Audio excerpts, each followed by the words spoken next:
Smásala lyfja hér á landi í raun í höndum tveggja lyfjakeðja en nokkur apótek hér á landi eru sjálfstætt starfandi. Í flestum tilvikum að ræða apótek í eigu lyfjafræðinga eða lyfsala. Akureyrar apótek eitt þessara sjálfstætt starfandi apóteka. Fyrirtækið var stofnað árið 2010 og í eigu lyfjafræðingana Jónínu Freydísar Jóhannesdóttur og Gauta Einarssonar og þau starfa bæði í apótekinu.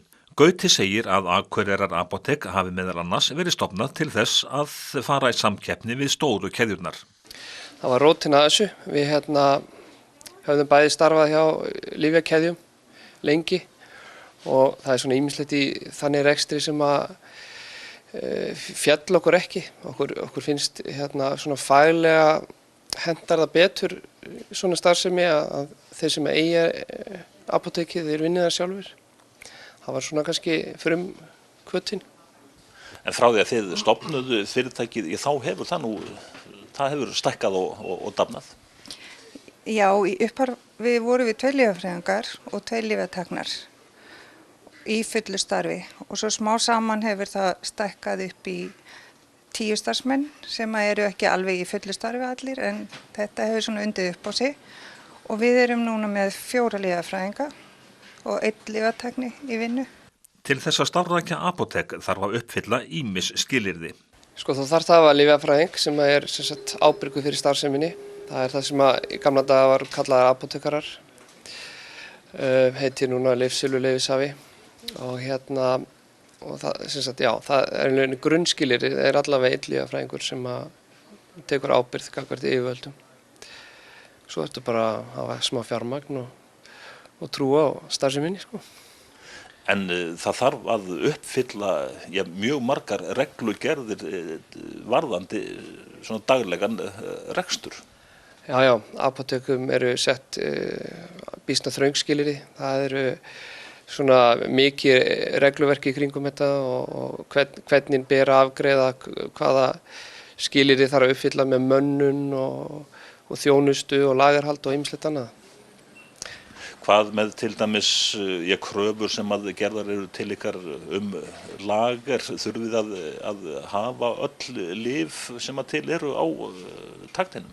Já, mér minnir að það sé orðað í reglugerð að apótek þurfi að eiga á lager öll þau lyf sem eftirspurn eftir. Það ansi opið en lyfin fyrir alltaf fjölgandi á Íslandi og lagerhald til dæmis einna þyngsti svona rekstrarþátturinn í apótekinu. Það ansi dýr lagerinn hjá okkur. Fólk sem leysa þar út lyf ræður því í hvaða apóteki þau eru leyst út. Já, það svoleiðis að læknar geta sendt lyfin inn á svokallaða lyfjagátt sem þannig að sjúklingur getur farið í hvaða apótek sem og náði lyfin sín. Þannig að það engin landamæri í þessu, það hægt að fara til læknis á Akureyri og ná í það á Höfn í Hornafirði? Já, ef það apótek á Höfn í Hornafirði þá það hægt. Hvað með traustið? Þið þurfið að hafa ákveðin gæðastimpil gagnvart ykkar kúnnum? Já, það þarf að þjónusta kúnnan eins vel eins og hægt og svo gildir náttúrulega trúnaður sem mjög mikilvægur í hverju apóteki. Fólk þarf að geta treyst því að trúnaðurinn sé ekki brotinn á nokkurn hátt. Starfsfólk apóteka ráðleggur viðskiptavinum sínum lyf og notkun þeirra. Slíkt gilda ákveðnar reglur. Við ráðleggjum fólki eftir bestu getu samkvæmt þeim reglum sem gilda apótek. En ef það leikur einhver vafi, þá ráðleggjum við fólki að leita til læknis. Virðist ykkur þannig vera staðan að fólk treysti almennt starfsfólki apóteka? Já, ég heldur reyndar að það sé aukast. Lyfjafræðingar náttúrulega mjög menntaðir starfsmenn með 5 ára háskólanámi í lyfjafræði og við erum sérfræðingar í lyfjum. Í gegnum tíðina hefur nú samt traust fólks á lækninum alltaf verið afar sterkt og það það ennþá réttilega. En við erum heldur ekkert að reyna að færa okkur yfir á sérsvið læknisins. Við vitum það alveg hvenær við eigum að stoppa eða vísa áfram. En fólk leitar til okkar í upplýsingar lyf og fær þær. Þessa dagana núna það herjar inflúensa á landsmenn mikið að gera? Já, það er mjög mikið að gera. Búið að vera mikið að gera núna bæði í janúar og það sem að vera febrúar. Þau Jónína og Gauti segjast finna fyrir stuðningi bæjarbúa sem greinilega meti samkeppnina. En það eru ekki bara lyf sem apótek selja og afgreiða. Nei, við seljum vítamín og fæðubótarefni, alls konar. Og svo er svona alltaf einhver hliðarsala í barnavörum og sjampóum og tannkremum og svoleiðisvörum, hreinlætisvörum. Er það fyrir margan svolítið erfitt að koma inn með lyfseðil í apótek?